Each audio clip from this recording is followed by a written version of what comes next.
al presidente del gobierno y al jefe de la oposición, bueno, al secretario general de los socialistas, jefe de la oposición. Es un cargo que no existe. No hay bueno, pero entre nosotros no entendemos. Bueno, al secretario general de los socialistas, que no sé si líder, esto es una maldad, perdónamela, una maldad, vamos a verles en esta mañana, que es esa alta tensión que veíamos en el hemiciclo. Ustedes lo que hicieron fue rechazar una comisión de investigación que pidieron en el Parlamento de Cataluña para investigar el fraude del señor Pujol. Y usted, señor Rajoy, ha vuelto a prohibir la publicación de la amnistía fiscal de los defraudadores que aprobaron en el año 2012. Le digo una cosa, señor Rajoy, publique esa lista porque si no lo haremos nosotros en cuanto lleguemos. Gracias, señor diputado. El proceso de regularización fiscal es un proceso de regularización como el que hicieron ustedes en el año 1984 y 1991, con dos diferencias, que entonces aquellos que iban a la regularización fiscal no eran conocidos sus nombres por Hacienda y que no tributaban nada. Ustedes han estado en el Gobierno de España 22 años. Jamás dieron el dato de un solo contribuyente de la Agencia Estatal Tributaria. Fuera alguien que regularizara, fuera alguien sancionado por incumplir la legislación vigente. Hicieron bien y yo también voy a cumplir ahora con mi obligación. Lo que no me parece de recibo ni democrático es hacer una cosa cuando se está en el Gobierno y decir... Gracias, señor presidente. A ver, de uno en uno. Eso quizá nos chirría, es lo que hemos empezado planteando en este programa. Y un asunto, una matización. Tu líder te contradice claramente, porque tú aquí nos has liado a todos, nos has querido liar, Antonio, nos has querido liar con que en realidad, a ver, lo explico, nos has querido liar con que en realidad no os vais a saltar la ley, sino que lo que vais a hacer es pedir una comisión y dentro de esa comisión se enseña la lista. Acabamos de escuchar, y eso creía haber escuchado yo, pero te oía tan convencido, acabamos de volver a escuchar al líder de la oposición diciendo al presidente del gobierno: publique usted la lista. Es decir, publíquela para los 45 millones de españoles. Publíquela. No ha hablado de comisión de investigación. Es decir, el líder de la oposición está diciendo: sáltese usted la ley que nosotros no nos saltamos jamás. Te lo he dicho, lo he dicho antes muy claro. Para ser pública la lista hay que cambiar la Ley General Tributaria. Hay registrados proyectos de ley de modificación con carácter retroactivo, de la Ley General Tributaria. Pero se ha dicho publicar. Que no se puede publicar con carácter retroactivo. Hay que modificar la Ley General Tributaria. ¿Se puede modificar y publicar esa lista con carácter retroactivo? Jamás. Hay determinado y eso... Pero entonces, ¿por qué dice que la vais a hacer pública? Marco en eso nos informa mejor que nadie. Pero vamos a ver. El carácter de retroactividad es un principio fundamental en la ley que no se puede aplicar. Vamos a ser serios. Ha dicho Pedro Sánchez, lo acabamos de ver, que nosotros la haremos pública cuando lleguemos al gobierno. Lo que no ha dicho es cómo. Pública. Lo que no ha dicho es cómo. Pública. ¿Cómo? Pública, no eso es una ilegalidad. No, hombre, lo está reconociendo aquí, que no se puede hacer pública. Nosotros, y lo hemos repetido, ¿Cómo es el cómo? Insistentemente en la Comisión de Control de hoy. Le estamos diciendo, y ayer en la propuesta que se presentó en la Comisión de Hacienda se dejó muy claro. En la reprobación a Montoro se dejó muy claro. Primero, constituir una comisión de investigación. Lo primero que hemos pedido, insisto, que lo hemos pedido hace ya más de un año. Sánchez no se ha enterado. Comisión, sí, se ha enterado perfectamente. De decir, en el Congreso publique usted la lista. Edurne, ha dicho, publique. Edurne, bueno, te lo digo que lo hemos repetido insistentemente. Crear la comisión, en el seno de la comisión, hacerlo público. Antonio, venga, vamos a ver más cosas, porque Antonio Hernando, el portavoz del Grupo Parlamentario Socialista, le decía varias cosas en este sentido que tú estás diciendo, y entre ellas sacaba dos fotos de Rodrigo Rato a la vicepresidenta, porque en este caso le decía lo que quiero que vean ustedes, y Soraya Sáez de Santamaría, la vicepresidenta, le respondía de la forma y manera que vamos a ver ahora. ¿Usted pretende que se olvide con esta imagen, esta otra imagen, señora vicepresidenta, cuando es el señor Rajoy el que ha hecho una amnistía fiscal a la que se ha acogido el señor Rato? Este Gobierno ha hecho una amnistía fiscal muy diferente de las dos que hicieron los gobiernos del Partido Socialista. Conviene que la recuerden, porque eran opacas, sin control y encima dando intereses a los defraudadores. Y mire, señor Hernando, si quiere que hablemos cómo actuó el gobierno del señor José Luis Rodríguez Zapatero, cuando quiera hablamos de cómo trataron la lista Falciani. Y mire, señor Hernando, saque menos fotos y tome más decisiones, porque tiene usted importantes fotos con diputados de su bancada, también afectados de procedimientos judiciales. Juan Luis. Bueno, yo os quería dar una noticia sobre el caso Rato, ahora que habla la vicepresidenta y también Antonio Hernando. Rato sabía perfectamente que le estaban investigando. Desde el 2013 la Fiscalía le seguía. Tanto es así que hace unos meses a mí me llegó la noticia de que los abogados de Rato se habían desplazado incluso al Tribunal de Luxemburgo, porque lo que pretenden, y junto con los abogados de Pujol, porque lo que pretendían es que las normativas europeas dominaran sobre las españolas. Están intentando que los tribunales, aunque los condenen los tribunales de justicia españoles, los europeos les den la cancha y les permitan esta amnistía o lo que sea, su blanqueo de capitales o lo que sea. Entonces, Rato sabía y era consciente que le estaban investigando y que estaban detrás de él. Y os doy ese detalle. Bueno, pues ahora lo vamos a valorar, pero quiero que veamos, para que hablar con conocimiento de causa, en qué han consistido en España algunas de las amnistías fiscales y lo que hoy ha sido el debate en el Congreso. Vamos a ver los detalles. La amnistía fiscal del PP en el 2012 no es la primera que se lleva a cabo en la España constitucional, pero tiene una particularidad. No se renunciaba a investigar si el dinero era lícito o ilícito. Se consigue recaudar más y se normaliza más con un plan de fraude en paralelo, pues es positivo para todos. La respuesta del PSOE no se hizo esperar. Y es un problema moral para los socialistas y quiero decirle al Gobierno que no estamos de acuerdo, con tratar mejor al que defrauda que aquel que paga sus impuestos, que no lo estamos ni lo vamos a estar nunca. Pero lo cierto es que los socialistas tuvieron tres. El 7 de julio de 1984, con Miguel Boyer como ministro de Economía, el Boletín Oficial del Estado publicaba un proyecto de ley llamado Régimen Fiscal de Determinados Activos Financieros. Consistía en que toda persona que tuviese dinero negro podía aflorarlo invirtiendo en pagarés, sin penalización y manteniendo el anonimato. En 1990 había 3 billones de pesetas colocados en estos pagarés opacos, que algunos llegaron a calificar como delito de Estado.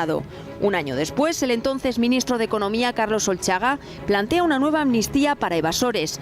En esta ocasión, mediante el canje por un producto de deuda pública especial con un tipo de interés inferior al del mercado. Solo se obligaba a los bancos a identificar al inversor. El dato no salía de ahí. En 2010 el gobierno de Zapatero realiza una amnistía encubierta. Cientos de evasores pudieron regularizar su situación y evitar condenas de hasta 6 años de cárcel. Algunos de estos nombres estaban en la lista Falciani. Pues esos son los datos verdaderamente clamorosos sobre lo que ha pasado en España frente al común de los ciudadanos que están acribillados a impuestos y que no amnistía a nadie, ni el PSOE ni el PP, y que encima, como tengas una irregularidad, te cae la peor de las multas como si fueras un delincuente. Este es el drama de lo por qué estamos todos tan absolutamente en contra de las amnistías fiscales, las haga quien las haga. Pero sobre todo, si se hacen, por lo menos que se les identifique, que no se blanquee el dinero. Ni que se identifique, que pueda proceder por del ley crimen, prohibida en este país la amnistía fiscal, Sí, es lo que queremos. Pero prohibida por ley. Yo, que estoy en principio de acuerdo y desde luego desde un punto de vista ético totalmente de acuerdo con lo que acabáis de decir. Ahora bien, hay algo que desde los gobiernos, sean de derechas o de izquierdas, porque esto lo ha hecho todo el mundo, si no me equivoco, el gobierno griego de extrema izquierda también lo ha hecho. Decía, Es que no desde todos los gobiernos, ¿por qué lo hacen? Y tampoco lo olvidemos, porque no son suicidas que quieran perder votos, y esto es una medida muy impopular. Es porque de esa manera, sobre todo en situaciones de crisis de las arcas del Estado, por ejemplo, esta vez se afloran miles de millones que van a servicios del decía Estado. Antes Marcos García Montes, y quiero que vean, porque este debate también ha estado en el Congreso, y se lo decía Antonio Hernando, le echaba en cara la lista, le echaba en cara la lista a Soraya Sáenz de Santa María, y ahora, perdonad que estoy presentando... Le echaba en cara a Soraya Sáenz de Santa María esto, las listas, y miren en este sentido lo que ha respondido la vicepresidenta. 19 millones de contribuyentes están realizando su declaración de renta estos días. Ellos conviven con 30.000 defraudadores que han podido cometer delitos económicos. Junto a esos 30.000 hay más de 700, algunos de ellos exdirigentes del Partido Popular, como el señor Bárcenas, el señor Rato o el señor Granados, que se burlan de una ciudadanía vapuleada por la crisis, empobrecida y desempleada. porque la mayor burla a todos esos contribuyentes es que durante todo el tiempo de la crisis pagaron un montón y, sin embargo, ustedes hundieron las cuentas. Y por eso hubo que hacer una amnistía fiscal. Y no se me ponga estupendo, porque ustedes valoraron también hacerla. Sin embargo, los ciudadanos les echaron del Gobierno y nosotros tuvimos que pagar el agujero de los 70.000 millones de euros. No vuelvan a hablar ni de transparencia ni de regeneración sin que se les caiga la cara de vergüenza. Quien todos los días se dedica, no con una, sino con 2 ruedas de prensa para desmentir la anterior, como es usted, en tapar la corrupción de los suyos, no puede pretender que nosotros no trabajemos contra el fraude. Y lo hacemos, todas las instituciones de este país, no ustedes. Ustedes quieren que se publiquen, yo quiero que se investiguen. Muchas gracias. Y en este sentido también hablaba precisamente el ministro de Justicia, Rafael Català. Bueno, técnicamente no es una amnistía porque no lleva consigo ninguna exención de la responsabilidad penal, como decimos también reiteradamente. Pero insisto, creo que es intentar tener un lenguaje cercano y que se entiende por los ciudadanos, siendo que técnicamente es una declaración fiscal complementaria, no genera ninguna amnistía en términos penales, porque una cuestión es la regularización fiscal y otra cosa es la existencia hipotética de responsabilidades penales. Marcos, ¿encuentras que tenías la palabra que hay diferencia entre unas y otras? El ministro se ha equivocado. Cuando hablan de amnistía, no es de amnistía desde el punto de vista de la pena de muerte. Los delitos es de amnistía fiscal. Sí. Amnistía de... de pagar tributos. Sí. Claro. Yo lo que entiendo que hay una cosa muy clara y que tenemos que dejar para que los televidentes... No, pero sepan de qué amnistía, va. perdóname, yo entiendo que lo decía también en el sentido penal. Ya, que pero... si uno blanquea el dinero y se lo permite, como ha pasado en las amnistías que ha habido hasta ahora, no han tenido, se les ha liberado de delitos, porque en cuanto son más de 120.000 euros, se les ha liberado de la responsabilidad penal. Y en esta amnistía, no.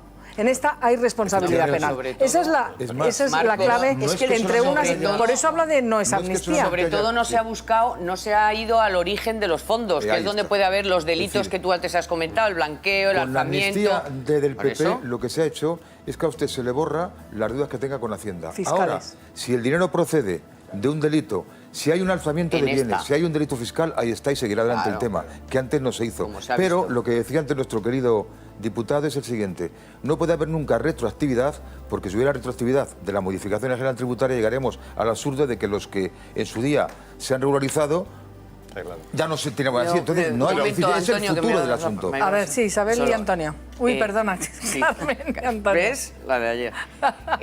Decía Carmenchu, yo creo que con esto también hay una confusión. O sea, una cosa es el dinero que se consigue por la vía de las multas, pues el 10% que hay que pagar, y dice Carmenchu, ha sido un fracaso. No, es que no es solamente el dinero que directamente ingresa a Hacienda, es el dinero que aflora y que se mete en el sistema. Y no sé si habrás leído los datos, pero han aflorado 200, perdona, que acabo enseguida, 200.000 DNIs, personas con nombres y apellidos, entre la regularización o amnistía, que me da igual, y la declaración de bienes de abril del año siguiente, de 2013, 200.000 personas han declarado de una forma o de otra que tenían bienes fuera y que no los habían declarado. Exacto. Entonces, por todas esas vías han aflorado al sistema 125.000 millones de euros, que no es solamente los 1.000 y pico que el Estado consigue directamente, sino que esos 125.000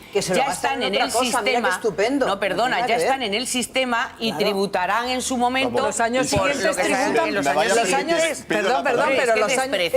Eso es clave. Los años siguientes, esos 125.000 millones tributan. Tributarán. Y antes no tributan. Pero si ya han tributado. Vamos a llamar las cosas cosas por su nombre. Vamos a ver. La regularización fiscal persigue dos objetivos principalmente. Marcos señaló uno que es el más inmediato: recaudar de forma rápida y pronta dinero para mejorar la situación de las arcas públicas.